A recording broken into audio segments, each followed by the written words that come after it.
address. There is some lower bound and a higher bound. It is starting location. We call our system as 32-bit system or 64-bit system. If you try to download any software, you have to choose which operating system is installed on your system, on your machine. It is Windows 32-bit or Windows 64-bit or Fedora 64-bit. So it is that 64-bit stands for or 32-bit stands for? At a time or at a single clock, the processor can process 64 bits in 1 second. You're a little bit closer, Vaishnavi. It is the size of address bus or size of word. Every memory address, whenever we say offset or memory location or address, it is said in terms of word. Word means 2 bytes. 2 bytes means 16 bit is called one word.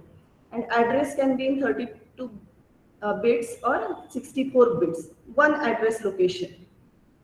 That depends your main memory, size of your main memory. For example, in case of 885 was only 8-bit processor. It was processing only 8 bits at a time. Size of address bus was 8-bit. Then 886 was processing 16 bits. Then came Pentium. Pentium was processing 32 bits at a time. One address bus can transfer 32 bits at a time. Now systems are performing on 64-bit address bus. So size of this address bus or one word is now 64-bit or 8 bytes. So such this is one location, this is another location. So it is array of memory locations, which is divided into bytes, words, or bits. So you can refer each memory location separately. Each memory location will have its own address, and this is array of memory location. So here in memory, actual program will be loaded here. Suppose the size of this program is 10 bytes. Starting from 110 to 100 to 110. So it requires 10 bytes. This is size of my program. So loader will check where 10 bytes are free and it will load this program from here to here. So suppose this location is 500. Now here I am assuming some figures. So this program will be loaded from 500 to 510 in actual memory. This is a program which can be an intermediate code, where compiler has translated your high-level language to low-level language, or it is a assembly language program written by a programmer by assuming some starting location. Okay. Now, when this program is loaded into main memory, it is loaded at actual locations for a particular size. So every address needs to get translated. For example, move instruction will start from 500. Then next add instruction will start from 503, like this. Even variable a is stored at 507. Sorry, waiting. These addresses need to get translated. So in one program also, when we are saying move a was starting from 107. Now that should be replaced by 507. Or 10 was loaded at location 109. That should be replaced by 509. And who is going to do these replacements? Compiler, linker, or loader. While loading this program into main memory, who will decide to bring a program into main memory? Loader. Loader is a system software, and loader does this translation, address translation. Now this address is called logical address. This is called logical address. Programmer or translator assumes some address while writing the code or while translating the code. This is a logical address. And actual address where the program is loaded into main memory, this is called physical address. And this is the job of operating system, to perform translation, logical address to physical address. How to translate this logical address to physical address is a job of memory management unit. So logical address is generated by CPU, also referred as virtual address, because that address is not a real address, that is a temporary address. For example, if your proper place is say Nashik and you are shifted to Pune for education purpose, that is your temporary address or virtual address. But your actual address is of your hometown, right? So actual address means physical address, and logical address is virtual address or temporary address. Physical address is address seen by a memory unit. Logical and physical addresses are the same in compile time, means till compilation, till your program gets compiled and translated into intermediate code or intermediate representation. It is same. Till load time it is same. It will differ in execution time by address binding scheme. Address binding scheme has to map where the program is loaded into main memory and has to replace each logical address by physical address. Then only program can execute properly. Otherwise, you'll get segmentation fault or memory violation errors if you are trying to access memory location which is not allocated to that particular process. This concept is clear, logical address and physical address. Everything needs to be loaded in memory, whether it is code or data. All the variables, constants, instructions need to be translated into machine language and need to be loaded into main memory for execution. Now, when they loaded into main memory, every byte has some address or location. So to refer to that particular value, we need the location. And that location is physical address. And when we write a code or when translator translates a code that doesn't aware of which part of memory will be free and where the program will be loaded actually. So as we are not aware of, the program may be started from 5 star, will be loaded at 500 or 1000 or 2000 or any free location at till programmer writes a code or translator translates a code. We have to assume something. Start assuming, say, start at 100 or start at 0 or start at 1000. Assume some starting address and allocate all these addresses as per the start address. And then memory management unit will translate logical address to physical address. Any queries about logical and physical address? So what is memory management unit then? It is a hardware device that maps virtual address to physical address. We are going to study what are different hardware devices and how hardware device can translate logical address to physical address. So in memory management scheme, sorry, I forgot to start recording.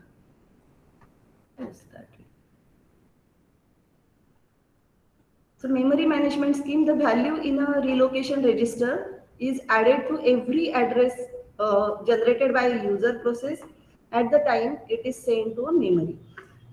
So this is my logical address space.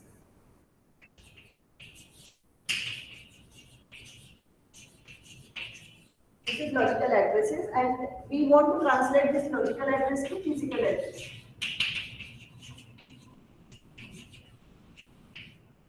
So what memory management scheme will do? It will, here it is a relocation register. Have you heard about the registers? Registers are the part of memory. So this is relocation registers which, for example, in this case it is 400. Why 400? So 500 minus 100 is 400. So every logical address must be added with this relocating register, and so for example 100 plus 400 will be 500. So first instruction you will get to execute, that is 500. Next is 103 plus 400 will be 503. Next instruction. So for every instruction, every logical address should be added with the value which is there in relocation register, and then it is processed or sent into the main memory. So that relocation register or that addition process is done by memory management unit. In memory management unit scheme, the value, here it is 400, in the relocation register is added to every address generated by user process at the time it is sent to memory. So read one instruction, add a value of relocation register, and then transfer it to the actual memory location. User program deals with logical address, and as a user, as a programmer, or as a translator, will never see real physical address. We didn't know where our memory, our program is stored in main memory. For example, here I have opened this presentation or this Chrome uh, browser. It should be loaded into main memory for execution. It is executing mode, but I didn't know where it is actually loaded into main. No need. That is taken care by operating system. The concept of swapping, you know what is swapping? Swapping is if the process is, we have seen in the previous unit, from running state, process can be swapped out and swapped in. If process is want to wait for some IO or its time, its quantum time is finished or it is preempted, it needs to swap out from CPU. Now, a process can be swapped temporarily out of memory to a back storage. So first I want to show you this figure.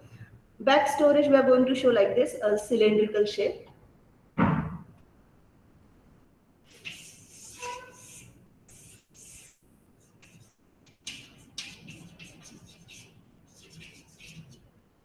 Back storage or back store is nothing but hard disk. In simple words, it is hard disk or secondary memory.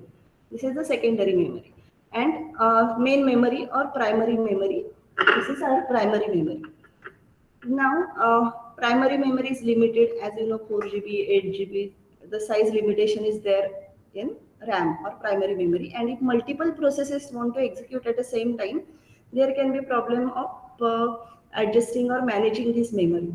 So some processes which are not currently required or which are waiting or which are sleeping for or which are infinitely waiting for something to happen and that thing is not getting happened, such process can be swapped out from main memory and stored on back storage. So from main memory to back storage, and say P1 and P2 want to resume. So any process which want to resume need to be swapped into main memory. Swap out means remove that process from main memory and store it at back storage. And whenever the thing is required, process is required, bring it back to main memory, that is swap in. So swap out from memory to back store and swap in is from back store to memory. We have heard about showroom and go down. So go down is store, a big store. It has stored all variety or everything is stored in go down, and only show pieces are stored in showroom. So from showroom, if you select some piece and you want some extra color or design, they will get that thing from go down to showroom, that is swapped in. And if some item is not appreciated by many customers, such items are swapped out from showroom to go down.